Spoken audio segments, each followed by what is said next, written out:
when you're in charge of the German national team at the club level of Bayern Munich, and now at the U.S. men's national team, one of your hallmarks has been really fit teams, teams that perform at a high level physically.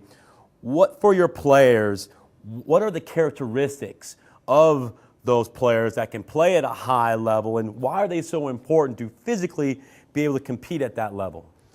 I think it's a very important topic for us in the United States, because we can't guarantee our kids an 11-month season.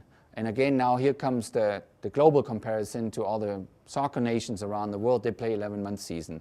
So their systems are built with a different stamina, endurance or whatever it is. They're just stronger developed because they play 11 months smoothly through. Now we know what's the demand on our college level. What's the demand on our youth level, different areas and different regions of the country.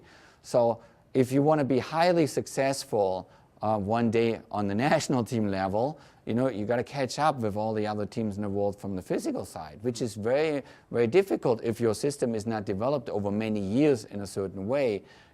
Obviously there's some people that are questioning, said, why is Jurgen calling in a couple of kids, dual citizenship kids in Germany, coming through, military families, don't we have good enough kids in the U.S.? And I said, we have good kids in the U.S., but if you have the comparison and you see some players like Alfredo Gonzalez or Fabian Johnson or Danny Williams coming through 10, 12 years of academy programs in a European country. 11 months a year. 11 months a year, then you will see the difference in their decision making, in their awareness, in their vision on the field, in many elements, and it's not a negative on a kid here, it's just a fact.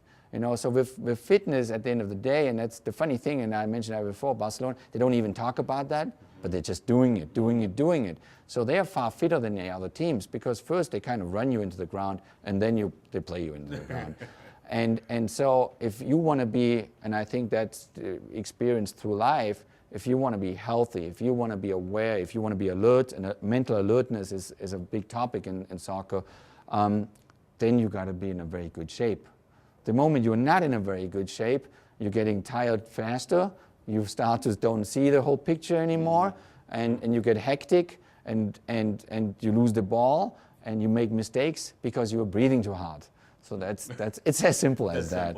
What techniques do you use with the squad for performance improvement and injury prevention? And I will say, the U.S. Soccer website is becoming a very good resource for information on fitness, benchmarking, program development for young players. If you can, explain the performance fitness elements that you're using at the senior team level. Obviously, that's a bit of a complex topic to explain it right here. I mean, we are very fortunate to have with Athletes Performance, a partner on board that knows it all in terms of fitness, nutrition, lifestyle, and all the elements that players need to know just from a body and from a physical side. I think it's going back. I mean, if we go now into details, what the senior national team is doing is maybe not that informational.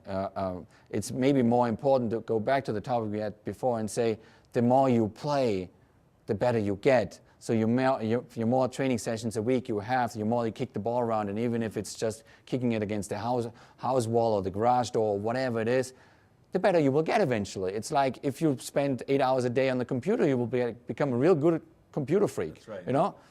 Doesn't make you a better soccer player. So the more hours you spend, the more you do something, your body will react to it. So I think a big challenge for us here in the US is, how can you do that consistently? How can we give our young players, a consistent year of soccer, with all these different elements? And you will see that if you stay consistent, and not only 3 months here, another month there, then 2 months break, then 3 months here, that kills it all.